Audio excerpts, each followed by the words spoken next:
Hello everyone. So in this video I will be talking about IBM. अब मैं IBM के बारे में क्यों बात करूंगा, उसका रीजन आपको समझ में आ जाएगा। सबसे पहले आईबीएम की मैंने हायरिंग यहाँ पर कल पोस्ट करी थी। It's a pan India hiring. So अगर आप लोगों ने इसमें अप्लाई नहीं किया तो अप्लाई जरूर कर लेना, ठीक है। सबसे पहले हम ही लोग पोस्ट करते हैं हायरिंग्स को। सो मेक श्योर कि आप इसमें सबसे जल्दी से जल्दी अप्लाई करें। लिंक मैंने कल इसकी प्रोवाइड कराई थी आपको, एंड वीडियो की लिंक आपको डिस्क्रिप्शन में मिल जाएगी, जाके आप चेकआउट कर सकते हो पूरी आईबीएम की हायरिंग के बारे में। अब मैं इसके बारे में क्यों बात करना चाह रहा हूँ। अगर आप लोगों ने इसमें अप्लाई किया है तो आपको एक ऐसा मेल रिसीव होगा। Let's discuss about this. Your IPM application next steps. Dear Professor Sharma, we are excited to see that you have applied for the position at IPM. We want to ensure that you have the best opportunity to showcase your fantastic skills. We understand that a resume alone does not always reflect a candidate's full potential. That's why we invite you to complete one or more following assessment. सीधी सीधी बात है, अगर आप इसमें apply करोगे तो IBM खुद बोल रही है कि it's a direct test opportunity. अब ऐसा यहाँ पर क्लियरली मेंशन है कि देखो, रेज्यूम से तो आपका पूरा पोटेंशियल दिख नहीं पाता है, इसलिए हम आपको एक या एक से ज्यादा असेसमेंट्स के लिए इनवाइट करेंगे, which will help us gain more comprehensive view of your capabilities. यहाँ पर सारी रिक्वायरमेंट्स लिखी हैं। We will be using the following assessment for the selection process. You will be invited to complete one or more of these assessments depending on the role you are applying for. The one is coding assessment, help us to understand the level of programming knowledge and ability. This is the time assessment. Recorded competency video. This short and engaging assessment allows you to demonstrate your workplace competency beyond the traditional resume allow. You will be presented with a pre-recorded question. You will be asked to record your response.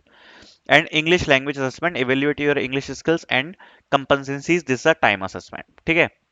Now नीचे accommodation form दिया है। अगर आप accommodation form को नहीं fill करोगे तो आपको नहीं आएगा नेक्स्ट असेसमेंट। सबसे पहले आपको अकोमोडेशन फॉर्म पर क्लिक करके नो का ऑप्शन चूज करना है कि आपको अकोमोडेशन नहीं चाहिए। तो यस का ऑप्शन मत चूज करना, नो का ऑप्शन चूज करना है इसमें, ठीक है।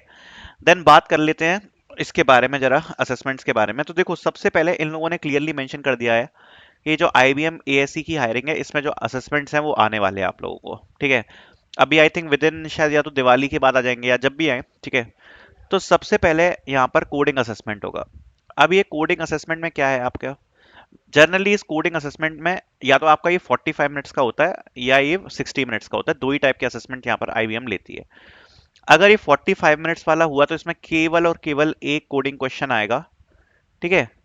केवल और केवल एक कोडिंग क्वेश्चन आएगा, एंड आपको 45 मिनट्स में वो क्वेश्चन सॉल्व करना पड़ेगा। अगर 60 मिनट्स वाला हुआ तो यहाँ पर आपको दो कोडिंग क्वेश्चंस देखने को मिलेंगे, जो कि आपको 60 मिनट्स में यहाँ पर सॉल्व करने पड़ेंगे। जनरली जो अभी रिसेंटली चल रहा है उसके हिसाब से 45 मिनट्स एक कोडिंग प्रॉब्लम, यही आपको देखने को मिलेगा। तो आप कहोगे कि 45 मिनट्स का टाइम है और एक कोडिंग क्वेश्चन है, तो ये क्या डिफिकल्ट होने वाला है? नहीं। तो भले ही यहाँ पर 40 मिनट्स का टाइम है एंड एक कोडिंग क्वेश्चन है, तब भी जो क्वेश्चंस का लेवल है वो डिफिकल्ट नहीं होगा, इजी मीडियम लेवल का ही क्वेश्चन होगा। लेंदी हो सकता है बट इतना हार्ड टू डिकोड लॉजिक नहीं होने वाला है, इजी मीडियम ही होगा। अब अगर आपको नेक्स्ट राउंड में जाना है तो आपको ये पूरा का पूरा तो पास करना ही पड़ेगा, ये मान के चलना, ठीक है। Try to complete it. दूसरी बात, इसमें बहुत सारे रिजेक्शन होते हैं अगर आप कोड्स को कॉपी कर रहे हो। इवन आपने वेरिएबल नेम भी चेंज कर दिए, बहुत ज्यादा स्ट्रिक्ट है, तो भी कर देगा रिजेक्ट, ठीक है। और बहुत ज्यादा रिजेक्ट करता है, तो इसलिए कोशिश करना कि आप खुद से ही लॉजिक बना के इसका लिखो, ठीक है। दूसरी बात, अगर आप इसको क्लियर करते हो फिर आपका आएगा वीडियो रिकॉर्ड राउंड। अब ये क्या होता है, इसमें आपसे कुछ क्वेश्चंस पूछे जाएंगे और आपको अपने ये जो क्वेश्चंस है वो आपको प्री रिकॉर्डेड फॉर्मेट में मिलेंगे। और जैसे ही आप क्वेश्चंस को पढ़ोगे, आपको उन क्वेश्चंस को पढ़ के उनका आंसर देना है, ठीक है। जैसे फॉर एन एग्जांपल ये बोला गया कि explain any of your strength, ठीक है। तो इस टाइप के क्वेश्चन होंगे। तो आपने ये क्वेश्चन पढ़ा, अब आपको इसका 30 सेकंड्स में या 45 सेकंड्स में रिकॉर्ड करके आंसर देना है। तो ये आपका रिकॉर्डर जो होगा वो स्क्रीन पर ही होगा। तो ये इस प्रकार का असेसमेंट होता है। फिर आता है इंग्लिश टेस्ट। अब ये जो इंग्लिश असेसमेंट होगा वो आपका एक SVAR टेस्ट होता है, जिसमें वही आपका लिसनिंग, स्पीकिंग, ठीक है, रिपीटिंग, वही सब वाले जो क्वेश्चंस होते हैं वो आपको देखने को मिलेंगे। अब अगर आप ये सब भी क्लियर करते हो तो उसके बाद जनरली आपका फिजिकल असेसमेंट होता है, ठीक है। और ये जो फिजिकल आपका असेसमेंट है ये आपका होगा यहाँ पर आपके ऑफिस में, जिसमें आपका कोडिंग असेसमेंट होगा और नेक्स्ट डे आपका इंटरव्यू होगा।